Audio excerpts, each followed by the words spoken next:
Mari kita merenungkan dari Yohanes pasal yang ke-8.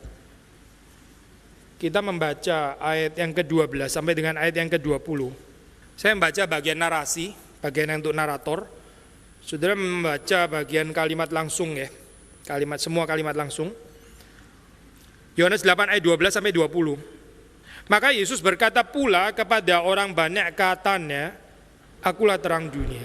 Barang siapa mengikut aku, ia tidak akan berjalan dalam kegelapan, melainkan ia akan mempunyai terang hidup."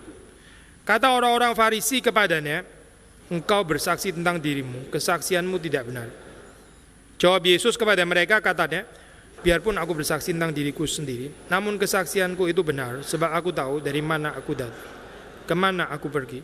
Tetapi kamu tidak tahu dari mana aku datang, kemana aku pergi. Kamu menghakimi menurut ukuran manusia, aku tidak menghakimi seorang pun. Dan jikalau aku menghakimi, maka penghakimanku itu benar, sebab aku tidak seorang diri, tetapi aku bersama dengan Dia yang mengutus aku. Dan dalam kitab Tauratmu ada tertulis bahwa kesaksian dua orang adalah sah. Akulah yang bersaksi tentang diriku sendiri, dan juga Bapa yang mengutus aku bersaksi tentang aku." Maka kata mereka kepadanya, "Di manakah Bapamu?" Jawab Yesus, "Baik aku maupun Bapakku tidak kamu kenal.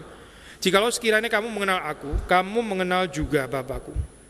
Kata-kata itu dikatakan Yesus dekat perbendaharaan waktu ia mengajar di bait Allah, dan tidak seorang pun yang menangkap dia, karena saatnya belum tiba. Mari kita berdoa, kita minta kehadiran Tuhan. Sudah berdoa untuk masing-masing, untuk diri kita secara pribadi, sudah mendoakan orang di sekeliling saudara, di kanan, di kiri, di depan, di belakang saudara, dan saudara juga mendoakan saya. Mari kita buka suara. Bapa di dalam surga, pada saat ini kami mohon supaya Engkau ada bersama dengan kami. Ketika kami merenungkan tentang Engkau, kami berharap supaya Engkau sendiri ada bersama dengan kami, sehingga kami tidak berspekulasi, sehingga kami tidak secara kreatif mengembangkan pikiran kami sendiri, akhirnya semakin jauh dari Tuhan. Tapi Roh-Mu yang kudus, yang memberikan kreasi yang sesungguhnya, menghadirkan ciptaan baru di dalam kehidupan kami. Kami mohon supaya boleh bekerja di tengah-tengah kami, membawa kami sesuai dengan janji-Mu, memimpin kami ke dalam seluruh kebenaran firman Tuhan yang kami sudah baca pada saat ini. Engkau menolong hamba-Mu di dalam segala keterbatasan untuk bisa membawa jemaat ini masuk ke dalam pengertian firman Tuhan, dan berkati kami semua supaya kami boleh hari demi hari semakin mengenal Engkau dan semakin mengenal firman Tuhan. Demi Yesus Kristus kami berdoa, kami bersyukur. Amin. Sudah di dalam bagian ini kita mendapat judul yang diberikan oleh LAI. Di situ Yesus adalah terang dunia. Memang ini adalah kelanjutan seri daripada the so-called seven great I am atau ego eimi yang cuma ada di dalam Injil Yohanes. Momen-momen seperti ini merupakan momen penyataan diri Kristus kepada dunia ya. Dan kalau sudah memperhatikan di situ metafor-metafor yang dipakai adalah metafor-metafor yang umum yang dijumpai di dalam kehidupan sehari-hari ya. Ini ada penafsir yang mengatakan ini sebetulnya semuanya berkaitan dengan basic needs of human beings di dalam kehidupan kita. Kita membutuhkan hal-hal seperti ini ya, baik itu bread, baik itu terang ataupun pintu dan seterusnya. Nah, so waktu kita membaca metafor seperti ini, saya ada keindahannya, tapi juga ada bahayanya, saya. Kalau di dalam dunia postmodern kita menjumpai banyak orang bicara secara metaforik, ya, saya. Mereka mau keluar dari batasan pengalimatan yang bentuknya itu proposisional, mungkin di dalam pengertian definisi dan sebagainya, tapi mereka lebih suka pakai metafor-metafor seperti ini. Ya. Metafor pasti ada kelebihannya, saya. Bisa go beyond proposition, bisa lebih daripada kalimat-kalimat, statement-statement yang dideskripsi secara definisional dan sebagainya. Tapi juga sekaligus bisa mempunyai satu kebahayaan karena tafsirannya bisa kemana-mana. Saya ambil contoh sederhana ya. Waktu kita bilang misalnya Herodes itu serigala, saudara mau tafsir dia serigala itu dalam pengertian apa maksudnya?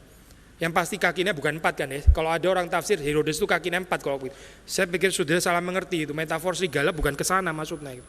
Tapi serigala kan memang berkaki 4 sebetulnya gitu. Oh, apakah kalau bukan berkaki 4 itu berarti Herodes itu punya kelainan di dalam kulitnya, jadi dia bulunya banyak sekali sampai seperti serigala? Kayaknya juga bukan itu maksudnya gitu. Jadi saudara melihat di sini di dalam penggunaan metafor ya, seperti terang, kita mau bawa istilah ini kemana gitu. Kita mengerti istilah terang ini Di dalam pengertian apa, saudara? Waktu kita membicarakan terang, apalagi saudara di dalam dunia agama, saudara akan mendapati bahwa membicarakan terang ini bukan cuma kekristenan, ya. Hampir semua agama, kalau nggak mau dikatakan semua, ada konsep tentang terang gitu. Ini adalah satu metafora yang sangat umum saudara di dalam keagamaan, dan bukan cuma agama, bahkan di dalam filosofi juga saudara, membicarakan terang juga. Mulai dari filosofi yang kuno di dalam zaman dulu, sampai bahkan ya ada periode atau age namanya enlightenment atau abad pencerahan, ya. Dicerahkan oleh apa? Dicerahkan oleh terang. Terangnya apa? Di dalam pengertian orang-orang enlightenment, yaitu maksudnya terang akal budi pasti, ya. Terang rasio. Gitu. Lalu terang di sini maksudnya apa sih? Waktu kita membaca di dalam bagian ini kita nggak mendapati deskripsi tentang terang. Yesus cuma bilang, akulah terang dunia, barang siapa mengikut aku, ia tidak akan berjalan dalam kegelapan, melainkan ia akan mempunyai terang hidup. Bicara terang, lalu ada terang hidup. Mengikut Yesus, mengikut terang, tidak berjalan di dalam kegelapan. Tapi apa itu terang itu, saya? Kita bisa menafsir bagian ini dengan perikop di atas dan perikop di bawah, ya, saya. Menurut perikop di atas, saudara akan mendapati gambaran Yesus sebagai terang dunia. Itu maksudnya kontras dengan ahli-ahli Taurat dan orang-orang Farisi yang berjalan di dalam kegelapan. Apa, saya artinya berjalan di dalam kegelapan? Ya ini, saya sendiri nggak sadar. Kalau berdosa, selalu melihat dosa atau kesalahan orang lain. Itu orang yang berjalan di dalam kegelapan. Sudah gitu judgmental, sudah gitu self-righteous, merasa benar sendiri, dan seterusnya. Itulah orang-orang yang berjalan di dalam kegelapan. Yesus tampil sebagai terang dunia, waktu dia berurusan dengan perempuan yang berdosa, ini ya, dia bukan menyoroti hanya perempuan ini saja yang berada di dalam kegelapan, tapi juga adalah orang-orang yang di sana, ahli-ahli Taurat dan orang-orang Farisi, mereka juga berada di dalam kegelapan. Terang itu waktu hadir, dia nggak akan pilih kasih, nggak akan cuma menerangi orang-orang tertentu yang kita prejudis. Memang kita sudah ada persoalan dislike dengan mereka, lalu kita selalu berhadapan dengan mereka, kita selalu bongkar mereka. Tapi itu terang itu hadir, dia itu nggak diskriminatif. Terang itu nggak mungkin diskriminatif. Yesus adalah terang dunia. Selain itu, kalau sudah membandingkan di dalam perikop sebelumnya, saudara akan mendapati bahwa ahli-ahli Taurat dan orang-orang Farisi ini nggak mempunyai belas kasihan, nggak mempunyai kuasa pengampunan, ya. Tetapi Yesus sebagai terang, kita mendapati kalimat ayat 11, aku pun tidak menghukum engkau. Aku pun tidak menghukum engkau.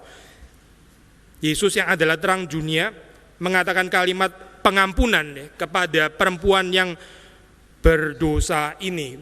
Sebetulnya kalimat yang sama kita sudah pernah bahas, ini pengulangan saya dari minggu yang sebelumnya kita sudah bahas, juga bisa berlaku untuk orang-orang yang ada di sana, tapi sayangnya mereka semua pergi. Kita membaca di dalam ayat yang ke-9, tetapi setelah mereka mendengar perkataan itu, pergilah mereka seorang demi seorang, mulai dari yang tertua. Mereka pergi dari mana, Mereka pergi dari terang dunia. Mereka pergi kemana, Mereka masuk lagi ke dalam kegelapan hidup yang memang sudah ada pada mereka. Mereka masuk di dalam kematian karena mereka pergi meninggalkan Yesus sang terang dunia itu.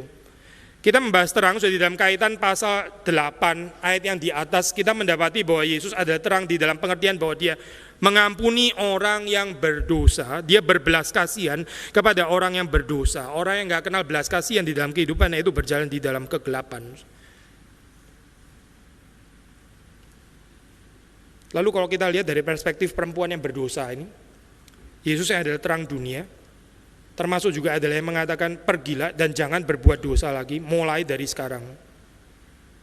Yesus yang adalah terang dunia, membebaskan orang yang gak bisa keluar dari kegelapan, di dalam hal ini perempuan yang berdosa ini, yang akan berdosa lagi dan lagi dan lagi dan lagi, ya. Kecuali Yesus membebaskan dia dan mengutus dia untuk pergi, tidak berbuat dosa lagi. Saya mengingatkan saudara sekali lagi, ya, kita seringkali bicara di sini dialektis, ya, Pak.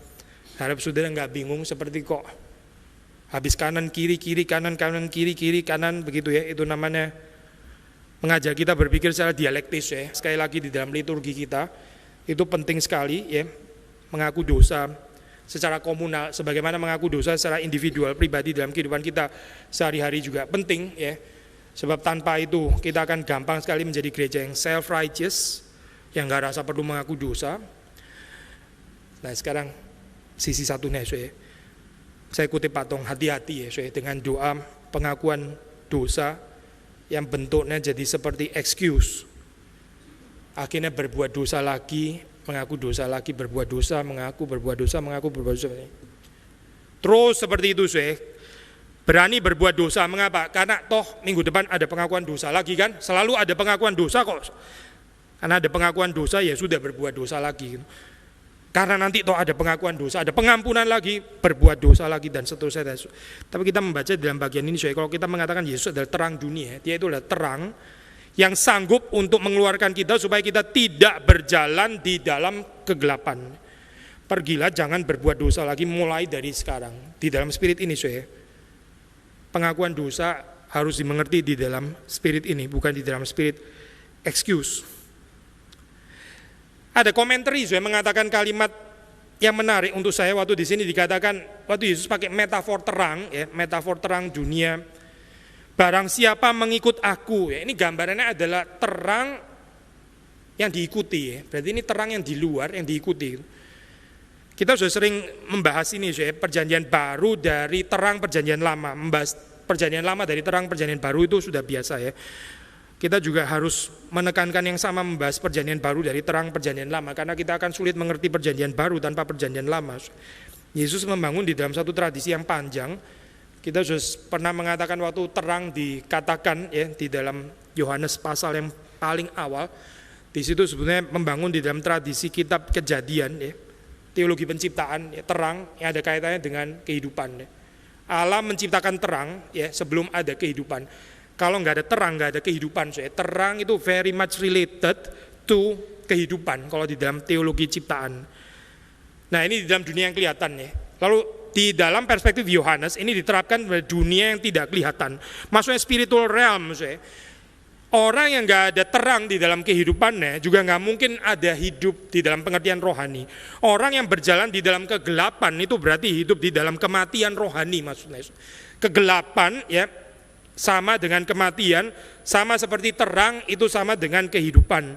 Waktu Yesus mengatakan di sini, akulah terang dunia, ya, sekali lagi affirm Genesis tradition, tapi juga mungkin lebih kuat lagi daripada Genesis, yaitu Keluaran, Keluaran. Tradisi Keluaran, kalau sudah membaca orang-orang Israel, ya, itu dipimpin oleh terang, di wilderness. Mereka dikeluarkan dari the bondage of Egypt, penjajahan oleh bangsa Mesir, ya, lalu mereka dipimpin keluar dan dipimpin oleh terang. Terang apa, yaitu tiang awan pada siang hari dan tiang api pada malam hari. Another metafor, saya percaya itu literal, tapi juga sekaligus metafor, ya. Metafor di dalam pengertian apa, karena waktu siang hari kan sebenarnya sudah ada terang kan, ya. Tapi yang dimaksud bukan terang itu, tiang awan, ya. Kenapa awan, Awan itu kalau sudah baca di dalam perjanjian lama menyatakan kehadiran Tuhan di tengah-tengah umatnya. Awan itu adalah yang memisahkan atau yang membatasi antara dunia yang tidak kelihatan, yaitu langit, dengan dunia yang kelihatan. Dunia kita ada di bawah. Yang ini sorga, di atas awan itu maksudnya langit, di mana Tuhan bertakhta. Di bawah awan itu maksudnya adalah kita, ya, yang hidup di dalam dunia ini. Tapi waktu awan itu ada bersama-sama dengan bangsa Israel, ini seperti mengantisipasi cerita tentang tabernakel, cerita tentang bait suci, ya. Awan itu turun berarti kehadiran Tuhan. Tuhan hadir di tengah-tengah umatnya. Awan itu menjadi terang, yang memimpin kehidupan mereka. Maksudnya bukan terang matahari itu, bukan itu, tapi kehadiran Tuhan yang adalah terang memimpin mereka, ya, itu the cloud of glory, awan kemuliaan itu memimpin mereka berjalan melalui padang gurun. Dan saya ingin mengajak saudara merenungkan bahkan di dalam gambaran waktu malam hari, ya. Gambarannya ada keindahan yang lain lagi, yaitu waktu malam hari. Itu saudara perhatikan, ya, waktu bangsa Israel berjalan, mereka tetap di dalam kegelapan kan, karena itu malam gitu. Cuma ada terang di situ, terang yang diikuti. Maksudnya Yahweh tidak memberikan matahari pada malam hari untuk memimpin mereka gitu. Tidak, tidak gitu. Yahweh tidak memberikan matahari yang terang benderang, sehingga dimanapun Israel berada waktu itu di padang gurun selalu siang begitu misalnya, ya. Itu bukan gambaran, bukan, tapi Yahweh memberikan tiang api. Kalau sudah tiang api, kita pikir sederhana, sudah waktu camping pernah ada seperti api unggun gitu kan, ya, api unggun, yaitu api. Di sekitar api kan ada terang, ya. Sudah melihat ini ada api, ada terang di situ. Tapi di sekeliling saudara kan masih kegelapan kan sebetulnya gitu. Maksudnya apa sih? Ini gambarannya realistik ya, waktu kita mengikut Tuhan. Bukan di dalam keadaan terang benderang, saya bukan gitu. Tapi di dalam keadaan ada terang yang kita bisa lihat, yang memimpin kita di depan, yang kita bisa mengikutinya, atau kita memilih untuk lebih berada di dalam kegelapan, makin lama makin jauh daripada terang itu. Tadi komentar yang saya kutip, dia mengatakan seperti ini, saya, waktu dia membicarakan tentang imagery of following. Saya baca kutipan ya. When the original setting of 8:12 is seen in the Feast of Tabernacles, it is understood why the imagery of following the light is employed instead of receiving it. Ya. Jadi pertama saya, ini imagery-nya bicara tentang mengikuti terang, bukan menerima terang, saya bukan, tapi mengikuti terang. Saya bukan mengatakan menerima terang sudah pasti salah, nggak ada dasar Alkitabnya sama sekali.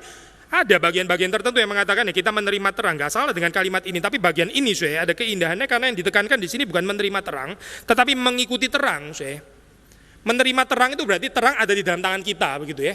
Ini seperti saya menjadi, ini seperti menjadi milik kita gitu. Ini loh saya satu perumpamaan ya. Saya punya jam tangan, ini milik saya dan nggak kredit, belinya lunas. Jam ini milik saya mau banting, saya mau jual, saya mau terserah saya kan ya, saya punya kok gitu ya. Of course saya agak sedikit sakit kalau saya banting-banting gitu. Tapi ini jam punya saya mau ngapain ini terserah gitu. Ini sepenuhnya di dalam genggaman tangan saya gitu.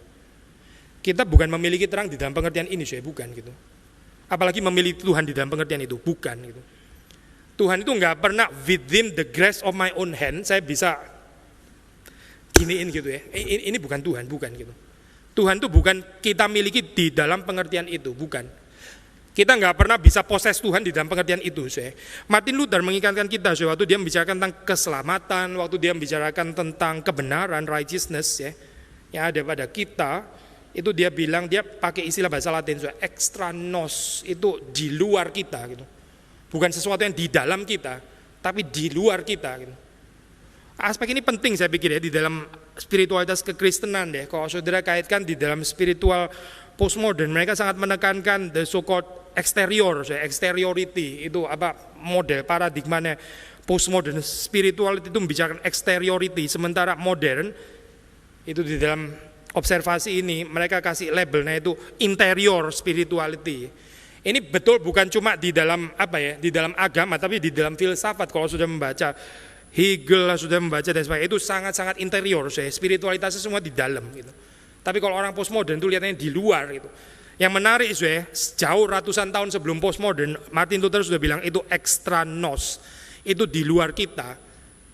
Orang New Age itu percaya percikan ilah itu ada di dalam gitu. Terang itu ada di dalam. Kita mesti cultivate itu punya terang supaya kesadaran ilahi itu makin lama makin berkembang, makin berkembang. Lalu kita membaca di sini Yesus mengatakan, "Akulah terang dunia, barang siapa mengikut aku." Memang di dalam bagian yang lain untuk ini ya, ini jadi lebih kompleks begitu ya. Di dalam bagian yang lain kita tahu Yesus di dalam kita, kita di dalam Yesus, ya. Nah, kalau Yesus di dalam kita ya, berarti Yesus di dalam kita kan, tapi kenapa bilang extra nos gitu?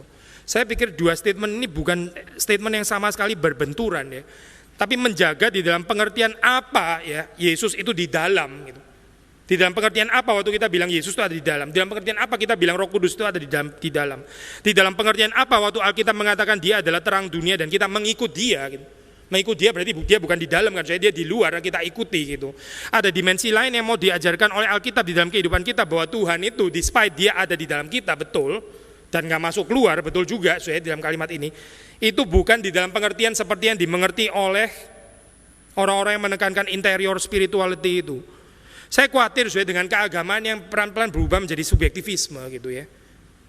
Karena ini Tuhan bicara di dalam diri saya tinggal dengar nih suara hati. Yaitu suara hati, bukan Tuhan kali ya. Suara hati kan tetap bukan Tuhan gitu. Suara hati bisa menjadi suara setan malah kalau kita nggak hati-hati, kalau kita nggak membaca firman Tuhan, akhirnya pelan-pelan bergeser kepada subjektivitas manusia gitu. Maka kalimat seperti ini penting waktu dikatakan Yesus terang dunia, barang siapa mengikut aku, ia tidak akan berjalan di dalam kegelapan. Saya sambung lagi, komentar ini mengatakan kalimat yang menarik seperti ini. Jadi imagery ini kan pakai following ya, bukan receiving. Lalu dia bilang, following the light is employed instead of receiving it or walking in it. Lawan katanya berjalan di dalam kegelapan apa sih? Lawan katanya berjalan di dalam kegelapan yaitu berjalan di dalam terang kan ya, simpel kan ya, berjalan dalam kegelapan, berjalan di dalam terang dong lawan katanya gitu. Tapi komentar ini mengatakan, ini WBC by the way.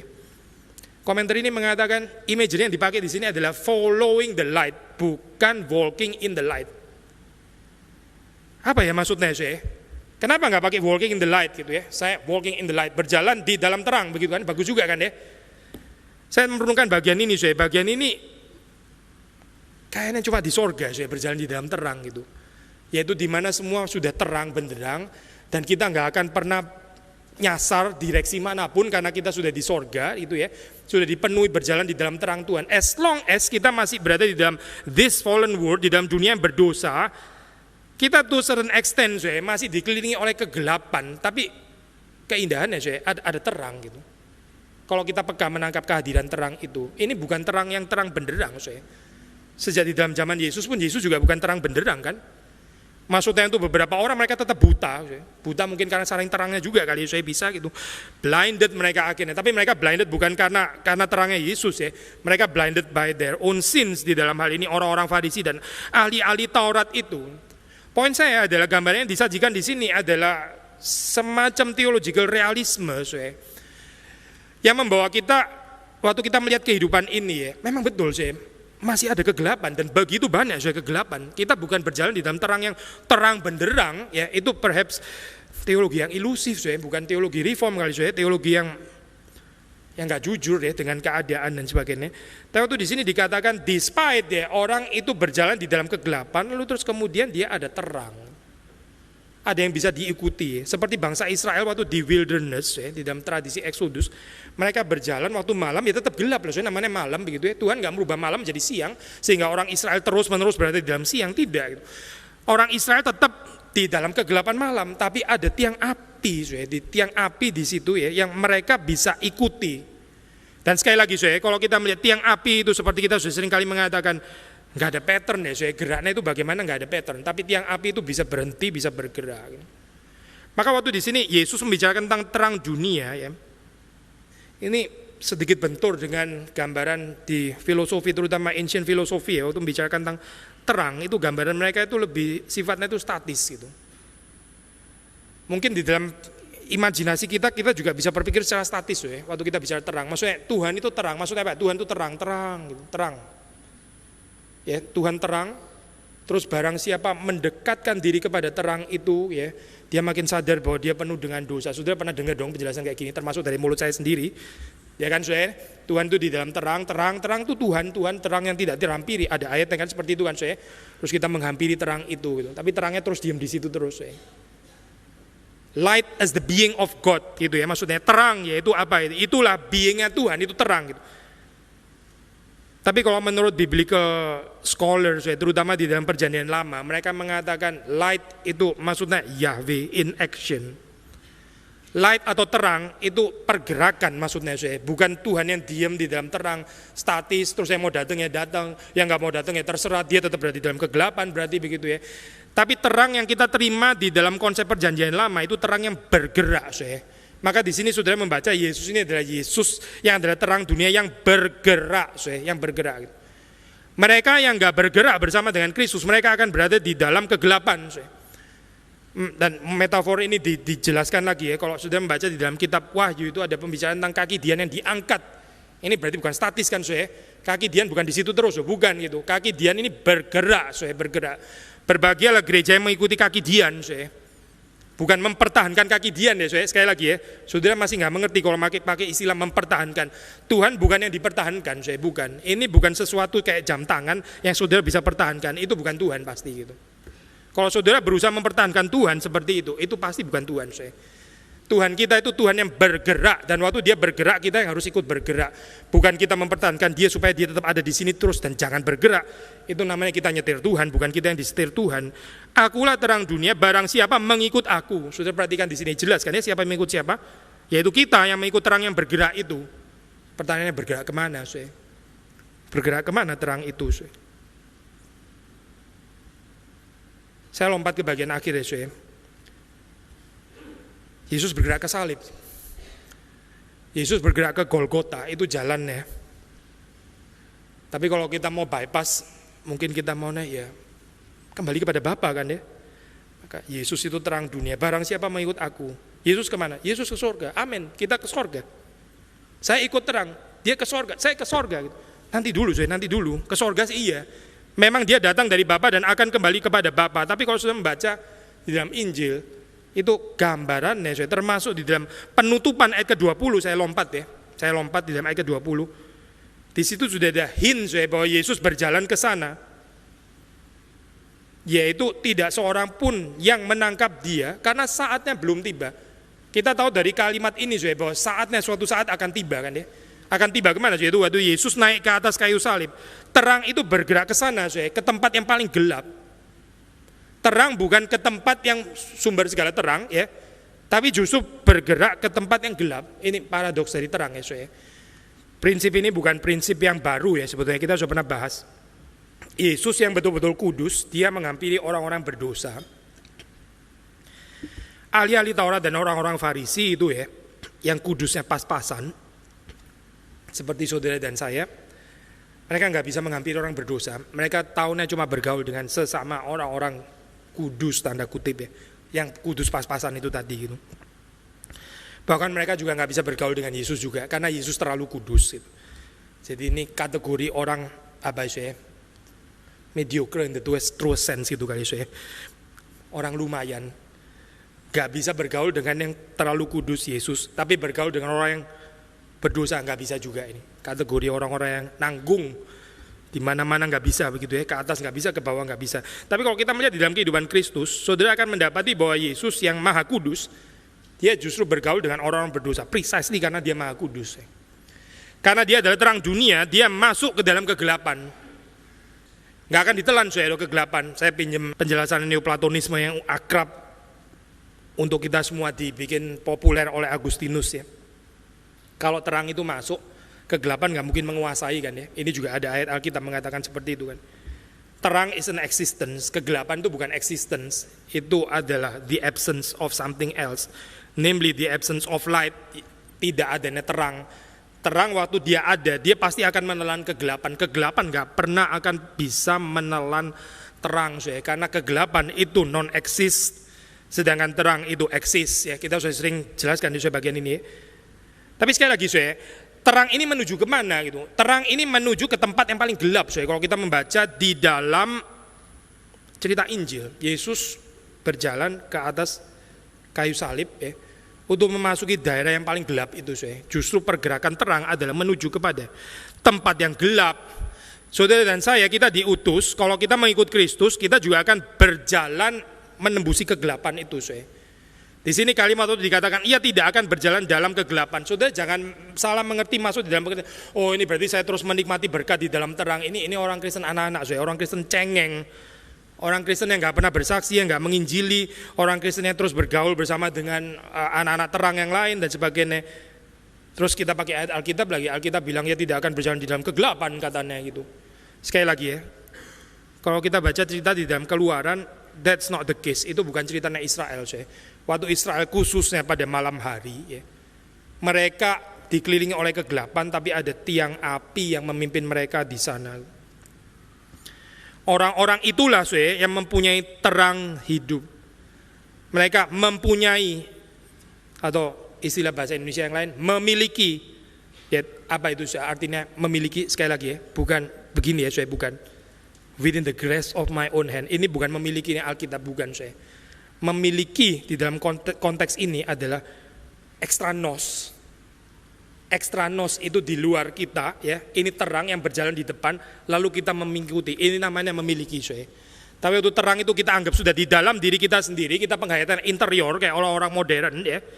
Saya adalah pemilik kebenaran, apalagi saya adalah agen tunggal kebenaran. Hati-hati. Hati-hati, itu bukan ajaran Alkitab. Karena kita mulai jadi confused yang mana kebenaran, yang mana kita.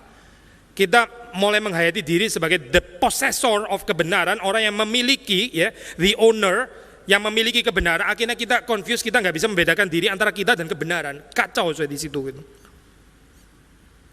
Gereja Roma Katolik pernah jatuh di dalam persoalan seperti ini waktu di dalam zaman Martin Luther ya. Kita jangan mengulangi kesalahan yang sama di dalam hal ini ya. dengan confused, maka Luther insist extra nos, itu di luar kita. Saya tertarik waktu Martin Luther membicarakan tentang keselamatan. Bahkan waktu dia bicara tentang keselamatan, dia bilang keselamatan pun itu bukan di dalam kita, bukan di dalam saya, tapi di luar kita. Saya dengar kalimat kayak gini, loh ini berarti nggak ada jaminan keselamatan dong kayak begini kan. Di dalam dong mestinya kan, di dalam sudah menjadi milik saya. Martin Luther bilang keselamatan itu pun bukan saya pegang, tapi yang pegang itu Tuhan gitu. Itu tangannya Tuhan yang pegang. Kalau keselamatan di dalam tangan saya bisa luput, saya bisa dijamret gitu ibaratnya ya. Keselamatan saya bisa hilang nanti itu. Kalau saya yang pegang, maka keselamatan itu bukan saya pegang. Ini bukan di dalam tangan saya. Keselamatan saya itu dipegang Tuhan, itu extra nos. Dan yang dipegang tangan Tuhan, gak ada satu orang pun yang bisa merebutnya dari tangan Tuhan. Itu paling aman keselamatan saya kalau saya taruh di luar, di dalam tangan Tuhan, bukan di dalam diri saya. Pengertian ini pengertian luar biasa besar, kalau kita mau menghayati dalam kehidupan kita. Dan sekali lagi kalau dikaitkan dengan ini our postmodern milieu, menurut saya sangat-sangat konteks sensitif gitu untuk explore bagian teologi ini kembali over against pemahaman spiritualitas modern yang sangat-sangat interior. Sampai demikian rupa gak bisa membedakan lagi antara kebenaran dan saya yang orang berdosa, yang kebenaran itu diberikan kepada saya tapi tetap di luar saya, bukan sesuatu yang within the grasp of my own hand. Ini bagian-bagian yang bisa menarik kalau kita terus-menerus explore. Tapi sekali lagi kalau boleh menekankan Yesus waktu menyatakan diri sebagai terang dunia, yaitu apa dia adalah terang dunia. Barang siapa mengikut aku, dia tidak berjalan di dalam kegelapan. Dia memiliki atau mempunyai terang hidup, bukan di dalam pengertian possessing, bukan, tapi dalam pengertian mengikuti. Mengikuti apa Nah sekarang kita baca ayat 13 Orang Farisi berkata kepada Yesus, engkau bersaksi tentang dirimu sendiri, kesaksianmu tidak benar. Waktu kita membaca di dalam keempat Injil, Yohanes juga termasuk gitu, kita bisa merekonstruksi kesulitan jemaat mula-mula pada saat itu. Itu kepentingannya kenapa Yohanes mengikutkan catatan ini. Sudah bisa merekonstruksi kesulitan daripada jemaatnya Yohanes yang jemaat yang kepadanya Yohanes tulis Injil ini. Sudah jangan pikir cuma suratnya Paulus yang ada jemaatnya, ini semua ada jemaatnya. Markus punya jemaatnya, Yohanes ada jemaatnya, Lukas punya jemaatnya, lalu Matius punya jemaatnya. Ini ada komunitasnya. Ini seperti satu surat yang ditujukan kepada komunitas tertentu. Nah, komunitasnya kita bisa rekonstruksi. Mereka kesulitan bersaksi. Sampai pada zaman kita, sama dan ternyata Yesus sudah mengalami itu. Apa sih ini loh, kita bilang Yesus adalah Tuhan, lalu orang bilang, dunia bilang, ya itu kan menurut kamu orang Kristen. Itu lu yang bilang, kan kamu yang bilang Yesus Tuhan, kamu Kristen ya lu bilang Yesus Tuhan, bener lah. Coba cek orang-orang lain, gak ada, cuma kamu saksi-saksi sendiri, lu ngomong-ngomong sendiri Yesus Tuhan dan sebagainya, lu teriak-teriak sendiri. Sounds familiar kan Saudara menginjili, saudara memberitakan firman Tuhan, saudara bilang ini Yesus adalah kabar baik, jawaban yang universal untuk persoalan universal. Saudara berkata, ya itu kan menurut kamu universal. Orang dunia sekarang ada di dalam berbagai macam story yang gak tentu jawabannya adalah Yesus. Sounds familiar kan Kan menurut kamu itu Yesus adalah Tuhan, Yesus universal dan sebagainya. Kan menurut kamu. Kamu bersaksi tentang Yesusmu sendiri karena kamu orang Kristen. Sebelum kita mengalami ini, sebelum jemaatnya Yohanes mengalami ini, Yesus sudah mengalami terlebih dahulu. Makanya bagian ini ada. Apa yang dikatakan oleh orang Farisi? Engkau bersaksi tentang dirimu, kesaksianmu tidak benar. Lu ngomong-ngomong tentang dirimu sendiri, kesaksianmu tidak benar. Orang Farisi mencurigai Yesus sebagai orang yang tidak taat kepada Taurat. Menurut Taurat, kesaksian itu harus ganda, paling sedikit ganda, atau lebih dari ganda. Tapi kalau tunggal kayak begini, ya ini enggak, ya kamu bicara tentang dirimu sendiri. Tapi yang menarik adalah jawaban Yesus waktu dalam ayat ke-14, dia bilang, biarpun aku bersaksi tentang diriku sendiri, namun kesaksianku itu benar. Sebab aku tahu dari mana aku datang dan kemana aku pergi. Tetapi kamu tidak tahu dari mana aku datang dan kemana aku pergi. Sudah kok mendengar jawaban ini sepertinya nggak nyambung ya Mestinya kan dijawab kalau kita baca berikutnya. Nah itu yang lebih nyambung kan. Yesus bilang saya bersaksi bersama dengan Bapa gitu kan. Ya ini nyambung kan. Karena mereka mempersoalkan kesaksian yang tunggal. Yesus jawab kesaksian ganda. Nah ini nyambung. Tapi ini urusannya apa? Tahu dari mana? Nggak tahu dari mana. Jangan lupa ya Yesus memperkenalkan dirinya sebagai terang dunia. Orang yang nggak mengikut terang ini berada di dalam kegelapan. Mereka pasti nggak tahu Yesus ini datang dari mana. Oh mereka bukan nggak tahu. Mereka sok tahu. Mereka sok tahu, mereka pikir Yesus hanya sekedar datang dari Yusuf dan Maria. Ada sebagian orang yang mengenal asal muasal Yesus dari sana. Orang tuanya kita tahu, sejak dari kecil kita tahu dia anak Yusuf dan Maria kan. Tapi mereka nggak punya perspektif ya, karena mereka tidak berjalan mengikuti terang itu, mereka ada di dalam kegelapan. Mereka nggak pernah tahu Yesus itu berasal dari Bapa yang mengutus dia adalah yang diutus oleh Bapa. Perspektif ini sama sekali nggak ada, saya. Karena apa? Sekali lagi, karena mereka berada di dalam kegelapan. Maka jawaban Yesus ini sekaligus juga menjadi satu penghiburan dasar ya, ketika kita memberitakan Injil. Dunia bisa menyudutkan kita dengan persyaratan-persyaratan ya. Kamu mesti gini baru kita bisa terima gitu. Tapi kalau kita melihat jawaban Yesus, ada banyak jawaban ya yang nggak memenuhi kriteria dunia. Gitu. Tapi sebetulnya inilah saya pengharapan ya, yaitu kita tetap akan menyaksikan Kristus dan kesaksian itu benar. Karena apa saya? Karena kita tahu Yesus berasal dari mana. Menurut Yesus alasan ini cukup saya.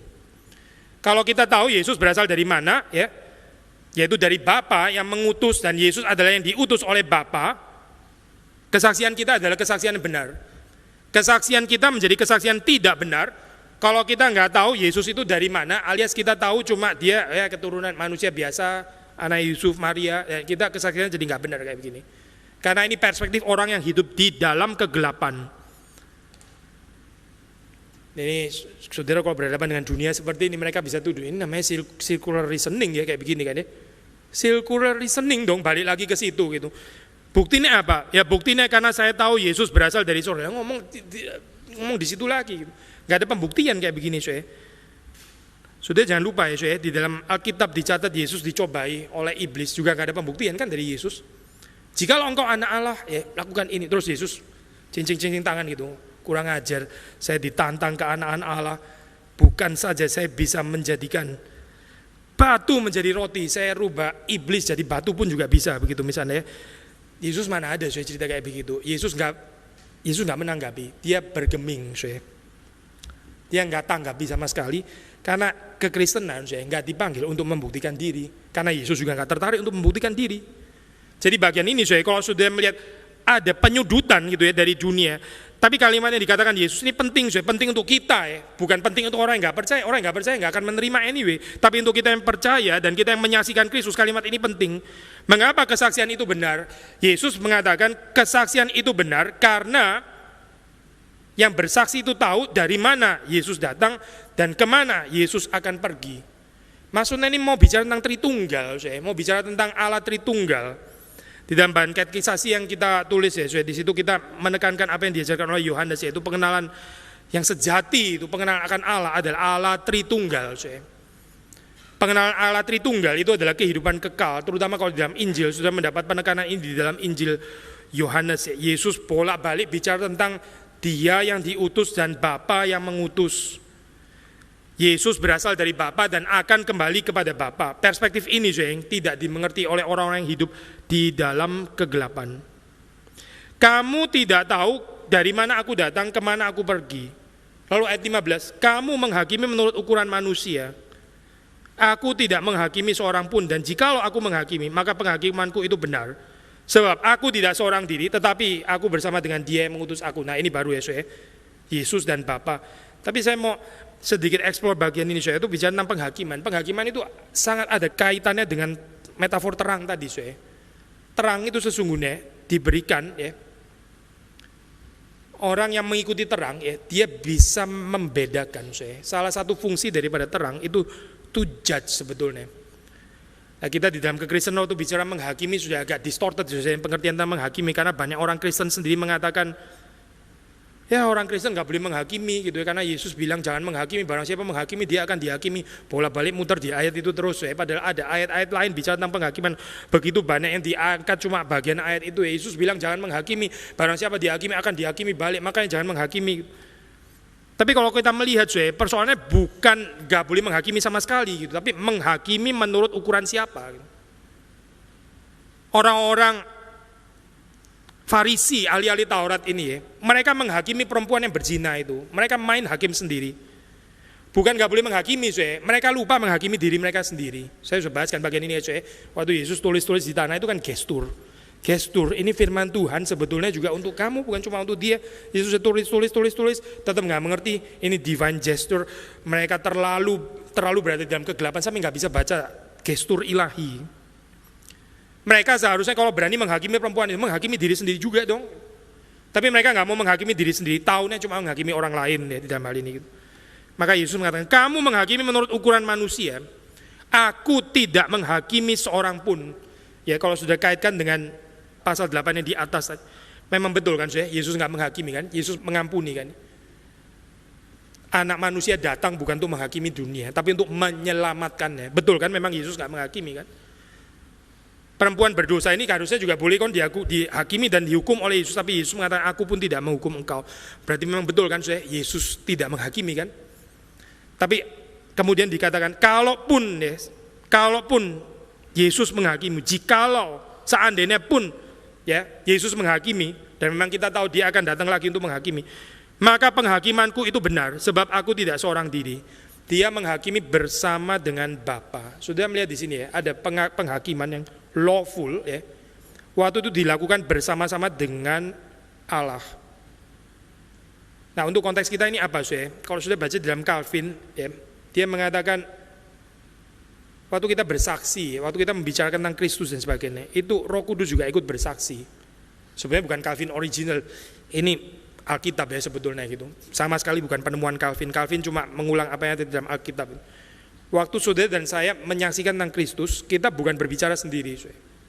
Roh Kudus juga bersaksi bersama dengan kita. Jadi kesaksian kita itu bukan bergantung kepada canggihnya logika manusia atau retorika lah, atau tekanan-tekanan tertentu, intonasi dan sebagainya, tapi sangat bergantung kepada kesaksian Roh Kudus yang bersaksi bersama dengan kita atau tidak. Kalau kita bersaksi sendiri, nggak ada Roh Kudus yang ikut bersaksi, ya sudah berarti kita bersaksi sendiri. Ini kesaksian yang tidak sah kalau menurut Taurat. Tapi saudara akan mengatakan, ya waktu saya bersaksi, Roh Kudus ikut bersaksi. Dunia nggak bisa tahu bahwa itu ada Roh Kudus yang ikut bersaksi. Ya kan persis ya, sama seperti di sini. Sekali lagi ya, Yesus sudah mengalaminya terlebih dahulu sebelum kita mengalami.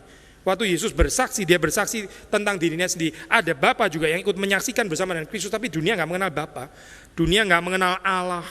Buktinya ini waktu di sini dikatakan Yesus membicarakan tentang bagian ini, lalu dia mengatakan bahwa di dalam Taurat itu kesaksian dua orang adalah sah. Aku bersaksi tentang diriku sendiri, juga Bapa yang mengutus aku bersaksi tentang aku. Tapi apa yang menjadi tanggapan mereka? Mereka berkata, di mana Bapamu itu? Waktu kita bersaksi, Roh Kudus bersaksi bersama dengan kita. Waktu kita menyaksikan Kristus, Roh Kudus juga menyaksikan Kristus. Dunia juga akan bertanya, mana itu? Apa itu Roh Kudus? Gak kelihatan. Mana buktinya? Ini ngomong Roh Kudus itu kan menurut kamu. Balik lagi ke situ lagi ya. Orang yang ada di dalam kegelapan gak akan mengerti kebenaran kecuali Roh Kudus itu sendiri menyingkapkan di dalam kehidupannya.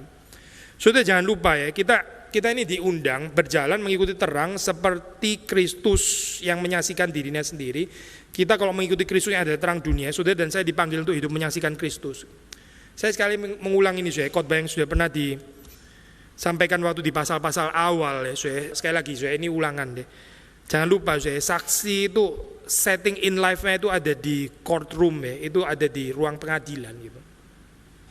Kalau kita bicara kita saksi ya, saksi itu di mana? Saksi itu di courtroom. Adanya saksi itu adalah di tempat pengadilan. Di tempat pengadilan itu ada yang bersaksi, ada yang didakwa, ada yang mendakwa gitu ya, atau hakim lah. Di dalam hal ini kalau kita mengatakan kita saksi, yang terdakwa itu siapa? Yang terdakwa itu sebetulnya adalah Yesus. Kalau kita baca di dalam kitab Injil, yang terdakwa itu Yesus sebetulnya.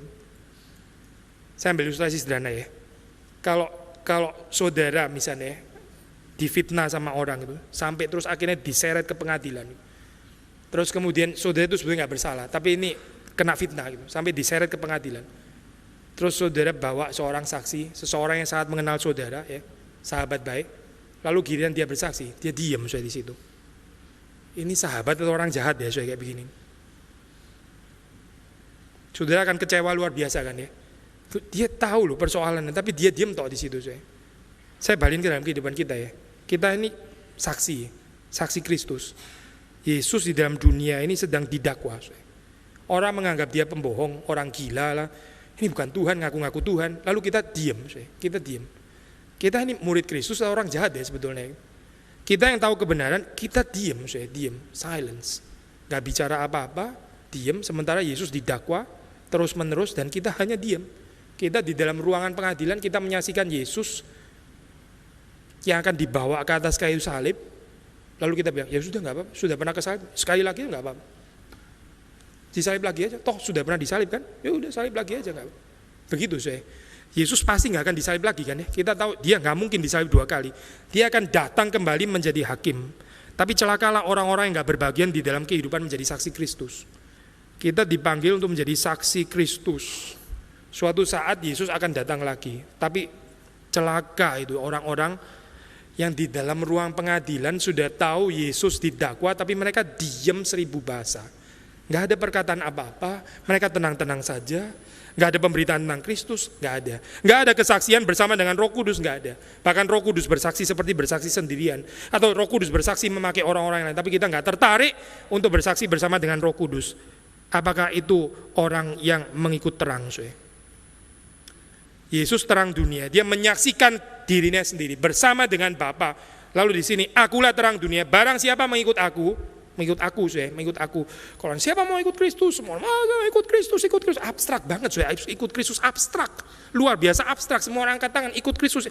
Apa artinya ikut Kristus? Kalau dalam bagian ini, Yesus terang dunia, dia memberitakan dirinya sendiri bersama dengan Bapa.